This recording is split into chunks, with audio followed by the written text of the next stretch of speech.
नमस्कार दोस्तों, कैसे हैं आप लोग। उम्मीद करता हूं सब कोई स्वस्थ होंगे, मस्त होंगे और अच्छे होंगे। आज हम आप लोगों के लिए शानदार क्वेश्चन लेकर आए हैं। आपके एग्जाम के दृष्टिकोण से काफी इंपॉर्टेंट है सभी एग्जाम के लिए, और ये क्वेश्चन यूजीसी नेट के हैं। अगर आप क्वेश्चन देखना चाहते हैं तो प्रारंभिक वैदिक काल में बृहस्पति कौन था। इसका ऑप्शन नंबर 1 सही है। योद्धा समूहों के प्रमुखों का नेतृत्व करने वाला अधिकारी होता था। अगर हम देखें प्रारंभिक वैदिक काल में बृहस्पति योद्धा समूहों के प्रमुखों का नेतृत्व करने वाला अधिकारी होता है। अगर हम प्रशासनिक अधिकारियों की बात करें तो आप लोगों को पुरोहित क्रम में, फिर सेनानी, ग्रामणी, फिर स्पर्श गुप्तचर, फिर उपस्थि, फिर इब्ब राजा के व्यक्तिगत कर्मचारी होते थे। अगर हम देखें बृहस्पति, यह चारागाह या बड़े जत्थे का प्रधान था और यही युद्धों के समय कुलपों को संगठित कर युद्ध के मैदान में भी ले जाता था। तो बृहस्पति आप लोगों का योद्धा समूहों के प्रमुखों का नेतृत्व करने वाला अधिकारी होता था। अगर हम बात करें रत्निन, यह सेनानी, ग्रामणी, सूत एवं कारमार की सम्मिलित रूप से रत्निन कहते थे।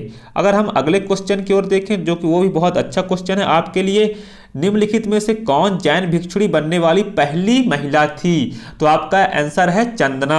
अगर हम देखें जैन सन्यासी होते थे, जबकि श्रावक श्राविका गृहस्थ जीवन में रहकर ही जैन मत का पालन करते थे।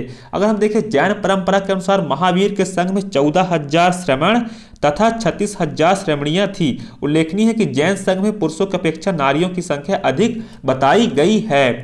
चंपा नरेश दधिवाहन की पुत्री चंदना महावीर की प्रथम शिष्या तथा जैन भिक्षुणी संघ की प्रथम अध्यक्ष थी। जैन ग्रंथों में कौसंबी नरेश की पुत्री जयंती का उल्लेख मिलता है, जिसने महावीर स्वामी के साथ वाद विवाद संवाद किया था। उसके बाद वह जैन धर्म में दीक्षित होकर भिक्षुणी बन गई थी। तो चंदना आपका सही आंसर है। जैन भिक्षुणी बनने वाली पहला महिला चंदना थी और हर बार यह क्वेश्चन में पूछा जाता है। अगर हम देखें स्त्री धन का शब्द का पहली बार उल्लेख निम्नलिखित में किस ग्रंथ में मिला है, तो आप लोगों का सही आंसर क्या है, कौटिल्य का अर्थशास्त्र। कौटिल्य के अर्थशास्त्र में उल्लेख है कि जिस पुरुष के कोई पुत्र न हो उसकी अचल संपत्ति पर पुत्री का अधिकार हो सकता था। कौटिल्य ने स्त्री धन को शुल्क, अंधाध्याय, अभिवेदनिक एवं बंधुदत्त के प्रकारों के रूप में लिया है। इसी प्रकार के विचार बृहस्पति एवं नारद ने भी प्रकट किए थे। अगर देखा जाए तो महाभारत में पुत्री का संपत्ति पर अधिकार का जोरदार ढंग से निरूपण किया गया है, परंतु अधिकांश स्मृति धर्मशास्त्रकारों ने विधवा को पति की संपत्ति के अधिकार से पूर्णतः वंचित किया है। स्त्री की निजी संपत्ति स्त्री धन कहलाती है। जो वह दहेज उपहार में प्राप्त लेती थी उसमें बहुमूल्य वस्त्र एवं आभूषण, जवाहरात आदि वस्तुएं थे। चल संपत्ति के अंतर्गत आने वाली वस्तुओं के लिए स्त्री धन की समान संज्ञा प्रयुक्त की गई है। कात्यायन के अनुसार स्त्री अपनी संपत्ति बेच सकती थी। मनुस्मृति में स्त्री धन का व्याख्या करते हुए कहा गया है, कन्यादान के समय अग्नि के सम्मुख एवं वर यात्रा के समय कन्या माता पिता परिवारजनों एवं संबंधियों द्वारा आभूषण, उपहार एवं धन प्राप्त ही वह स्त्री धन कहलाता है। लेकिन आप लोगों का सही आंसर क्या है, कौटिल्य का अर्थशास्त्र में स्त्री धन का उल्लेख मिलता है। फिर इसमें किस प्राचीन तमिल लेखक ने नंद शासकों द्वारा संचित धन संपदा का उल्लेख किया है, तो नंदों की अतुल्य संपत्ति का उल्लेख ह्वेन-सांग एवं संगम कालीन कवि मामूलनार ने किया है। ह्वेन-सांग के अनुसार पाटलिपुत्र के 5 जैन स्तूपों में नंदों का 5 कोषागार संचित था। नंद वंश पहला वंश था जिसने बड़े पैमाने पर आहत सिक्के जारी किए थे। मामूलनार नामक तमिल कवि ने नंदों व मौर्यों का उल्लेख किया है। तो आपका ऑप्शन नंबर 4 सही है। तो किस प्राचीन लेखक ने नंद शासकों द्वारा संचित अपार धन संपदा का उल्लेख किया है, तो आपका मामूलनार था। अगर हम देखें गुप्त संवत के प्रारंभ के निर्धारण के संबंध में महत्वपूर्ण सूचना दी है, तो आपका आंसर क्या है इसमें, अलवर्णी इसका सही आंसर है। अगर देखा जाए हम व्याख्या कर लेते हैं। चंद्रगुप्त प्रथम को इतिहास में एक नए संवत के प्रवर्तन का श्रेय भी दिया जाता है, जिसे गुप्त संवत या बल्लभी संवत नाम से भी जाना जाता है। इस नए संवत का प्रवर्तन चंद्रगुप्त प्रथम ने अपने राज्यारोहण के समय 319 ईस्वी में किया था।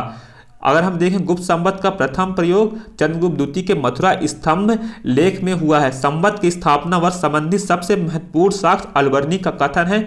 वह कहता है गुप्त संवत का प्रारंभ शक संवत के 241 वर्ष बाद हुआ। इस प्रकार गुप्त संवत का प्रारंभ अगर हम देखें 319 ईस्वी में हुआ था। तो आप लोगों के लिए बहुत अच्छा क्वेश्चन है, आपके एग्जाम के दृष्टिकोण से काफी इंपॉर्टेंट क्वेश्चन है। तो इसमें है गुप्त संवत के प्रारंभ के निर्धारण के संबंध में महत्वपूर्ण सूचना दी है। तो अलवर्णी महत्वपूर्ण सूचना देता है और अच्छे से एक्सप्लेन भी करता है अलवर्णी, अगर हम देखें तो। फिर हम बात कर लेते हैं आप लोगों के एक शानदार क्वेश्चन है, निम्नलिखित में से किस ग्रंथ में हिंदुस्तान के सूफी संतों का जीवन वृत्तांत दिया गया है और जिसका रचयिता ने उसे जहांगीर को भेंट किया था। तो अखबार उल अखियार ऑप्शन नंबर 3 आपका सही है। अखबार उल अखियार ग्रंथ में हिंदुस्तान के सूफी संतों का यात्रा वृत्तांत दिया गया है, जिसके रचयिता ने इसे जहांगीर को भेंट किया था। सबसे प्रसिद्ध तज़किरा अब्दुल हक मुहद्दिस देहलवी की अखबार उल अखियार है। अब्दुल हक ने इस पुस्तक की रचना अकबर जहांगीर के काल में की थी। इसमें सूफी संतों की जीवनियां दी गई है। पहला सूफी तज़किरा मीर खुर्द किरमानी की सियार उल औलिया है। बसरा की राबिया पहली सूफी महिला थी। रबिया अपनी विद्वता व हाजिर जवाबी के लिए प्रसिद्ध थे। कुछ सूफी साहित्य थे। अगर हम देखें आप लोगों के लिए एग्जाम बहुत अच्छी है। अगर कुछ सूफी देखें तो इल्म उल किताब मीर दर्द की है, किताबुल उल तत्वासीन मंसूर उल हज्जाज की है और आपका योग कलंदर सैयद मुर्तजा की है। साथ में दोस्तों मैं उम्मीद करता हूं वीडियो आपको पसंद आई होगी। अगर आप टेलीग्राम चैनल को ज्वाइन करना चाहते हैं तो लिंक डिस्क्रिप्शन में आप वहां पे ज्वाइन हो सकते हैं। दोस्तों जिंदगी उसकी नहीं जो जिंदगी से घबराते हैं, जिंदगी उसकी है जो जिंदगी से टकराते हैं। All the best, best of hard work, take care. जय हिंद, जय भारत, जय हिंद।